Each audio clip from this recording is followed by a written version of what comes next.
ನಮಸ್ಕಾರ ಸ್ನೇಹಿತರೆ, ಶೋಧ ಚಾನಲ್ಗೆ ಎಲ್ಲರಿಗೂ ಸ್ವಾಗತ. ಇವತ್ತು ನಾವು ಸಣ್ಣ ಪುಟ್ಟ ವಿಚಾರಗಳಿಗೂ ಯಾಕೆ ಅಷ್ಟೊಂದು ಸಿಟ್ಟು ಬರುತ್ತೆ ಅನ್ನುವ ಪ್ರಮುಖ ಕಾರಣಗಳನ್ನು ಶೋಧಿಸಿದ್ದೇವೆ. ಅದಕ್ಕಿಂತ ಮೊದಲು ನೀವಿನ್ನೂ ನಮ್ಮ ಶೋಧ ಚಾನಲನ್ನು ಸಬ್ಸ್ಕ್ರೈಬ್ ಮಾಡಿಲ್ಲ ಅಂದರೆ ಮೊದಲು ಸಬ್ಸ್ಕ್ರೈಬ್ ಮಾಡಿ, ಪಕ್ಕದಲ್ಲೇ ಇರುವ ಬೆಲ್ ಐಕಾನ್ ಟಚ್ ಮಾಡಿ ಮತ್ತು ನಿಮ್ಮ ಅಭಿಪ್ರಾಯವನ್ನು ಕಮೆಂಟ್ ಮಾಡಿ.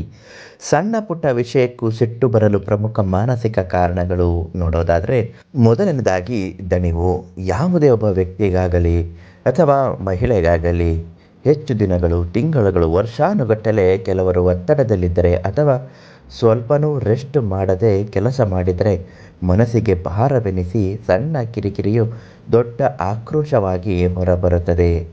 ಇನ್ನು ಎರಡನೆಯದಾಗಿ ಹಳೆಯ ನೆನಪುಗಳು. ಹಿಂದೆ ನಡೆದ ಯಾವುದೋ ಕಹಿ ಘಟನೆ ಅಥವಾ ಅವಮಾನ ಮನಸ್ಸಿನಲ್ಲಿಯೇ ಉಳಿದಿದ್ದು ಅದೇ ವಿಚಾರ ಮತ್ತೆ ಮರುಕಳಿಸಿದಾಗ ಸಿಟ್ಟು ಬರುವುದು ಸಹಜ. ಇನ್ನು ಮೂರನೇದಾಗಿ ಹತೋಟಿ ಕಳೆದುಕೊಂಡಾಗ. ಕೆಲವರು ತಮ್ಮ ಪರಿಸ್ಥಿತಿಯ ಮೇಲೆ ನಿಯಂತ್ರಣವಿಲ್ಲ ಎಂದು ಅನಿಸಿದಾಗ ಅಸಹಾಯಕತೆಯನ್ನು ಮುಚ್ಚಿಕೊಳ್ಳಲು ಸಿಟ್ಟನ್ನು ತೋರಿಸಬಹುದು. ಇನ್ನು ಮೂರನೆಯದಾಗಿ ಕೆಲವು ಅಗತ್ಯಗಳ ನಿರ್ಲಕ್ಷ್ಯ. ಹಸಿವು, ಆತಂಕ, ಒಂಟಿತನ ಅಥವಾ ದಣಿವಾದಾಗ ಹಠಾತ್ ಸಿಟ್ಟು ಬರುವುದು ಸಹಜ. ಅಡಗಿರುವ ದುಃಖಗಳು. ಪುರುಷರಿಗೆ ಅಥವಾ ಮಹಿಳೆಯರಿಗೆ ಡಿಪ್ರೆಷನ್ ಅಂತಹ ಸ್ಥಿತಿಗಳು ಹಠಾತ್ ಕೋಪ ಅಥವಾ ಕಿರಿಕಿರಿ ರೂಪದಲ್ಲಿ ಪ್ರಕಟವಾಗಬಹುದು. ನಿರೀಕ್ಷೆಗಳು ಕೂಡ ಇದು ಕಾರಣವಾಗುತ್ತದೆ. ನೀವು ಒಬ್ಬರ ಮೇಲಿಟ್ಟಿರುವ ನಿರೀಕ್ಷೆಗಳು ಈಡೇರದೇ ಇದ್ದಾಗ ಅಥವಾ ಅದು ಹುಸಿಯಾದಾಗ ತಕ್ಷಣ ಮನಸ್ಸು ಸಿಟ್ಟಿನ ಮೊರೆ ಹೋಗುತ್ತದೆ.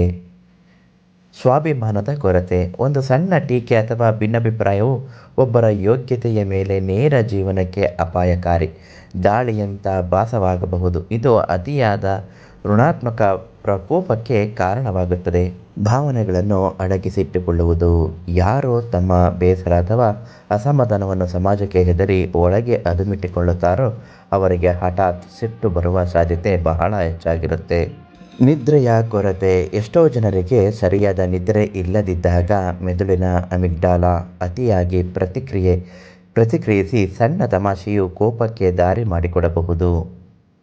ಇವೆಲ್ಲವೂ ಕೂಡ ನಿಮ್ಮ ಜೀವನದ ಮೇಲೆ ಪರಿಣಾಮ ಬೀದ್ದು ಸಣ್ಣ ಪುಟ್ಟ ವಿಚಾರಕ್ಕೂ ಕೂಡ ಕೋಪ ಬರುವ ಸಾಧ್ಯತೆ ಇರುತ್ತೆ. ಇಂತಹ ಕೊರತೆಗಳನ್ನು ಸರಿಯಾಗಿ ಸಮತೋಲನವಾಗಿ ಹತೋಟಿಯಲ್ಲಿಟ್ಟುಕೊಂಡು ನಿಮ್ಮ ಜೀವನದಲ್ಲಿ ಯಾವುದು ಸಿಗುತ್ತೋ ಅದನ್ನು ಅನುಭವಿಸುತ್ತಾ, ಸಿಕ್ಕಿರುವುದನ್ನು ಬಳಸಿಕೊಳ್ಳುತ್ತಾ ಅದರಲ್ಲೇ ತೃಪ್ತಿ ಪಟ್ಟುಕೊಳ್ಳುವುದು ನಿಜವಾದ ಜೀವನವಾಗಿರುತ್ತೆ. ಕೆಲವರಿಗೆ ನಾನು ಮಾಡಿರುವುದೇ ಸರಿ, ನನ್ನಿಂದಲೇ ಆಗಬೇಕು ಅನ್ನುವ ಸ್ವಾರ್ಥ ಮನೋಭಾವ ಕೂಡ ಇದರಲ್ಲಿ ಇರುತ್ತದೆ. ಮನುಷ್ಯ ಯಾವಾಗಲೂ ಹೊಟ್ಟೆ ಕಿಚ್ಚು, ದುರಹಂಕಾರ ಇವನ್ನೆಲ್ಲನೂ ಪಡುವುದರಿಂದ ತನ್ನನ್ನು ತಾನೇ ಸುಟ್ಟುಕೊಂಡು ಸಣ್ಣ ಪುಟ್ಟ ಕೋಪಕ್ಕೂ ಉರಿಯುತ್ತಾನೆ. ಎಲ್ಲದರಲ್ಲೂ ಪ್ರೀತಿ, ಕರುಣೆಯನ್ನು ಕಾಣುವುದರೆ ನಿಮ್ಮ ಸಂತೋಷ ನಿಮಗೆ ತಾನಾಗಿಯೇ ಸಿಗುತ್ತದೆ. ಕೋಪವನ್ನು ಬಿಟ್ಟು ಪ್ರೀತಿಯನ್ನು ಬಿತ್ತಬೇಕು. ಅದಕ್ಕಾಗಿ ಯೋಗ ಅಭ್ಯಾಸಗಳು ತುಂಬ ಅಗತ್ಯವಿರುತ್ತೆ. ನಮ್ಮ ಶೋಧ ಚಾನಲ್ನಲ್ಲೂ ಕೂಡ ಅನೇಕ ಯೋಗ ಅಭ್ಯಾಸದ ವಿಡಿಯೋಗಳನ್ನು ಪ್ರಸಾರ ಮಾಡಿದ್ದೇವೆ. ಹಿಂದಿನ ವಿಡಿಯೋಗಳಲ್ಲಿ ಇದು ನಿಮಗೆ ಸಿಗುತ್ತದೆ. ಒಂದು ಬಾರಿ ಶೋಧ ಚಾನಲ್ನ ಹಳೆಯ ವಿಡಿಯೋಗಳನ್ನು ನೋಡಿಕೊಂಡು ಬನ್ನಿ.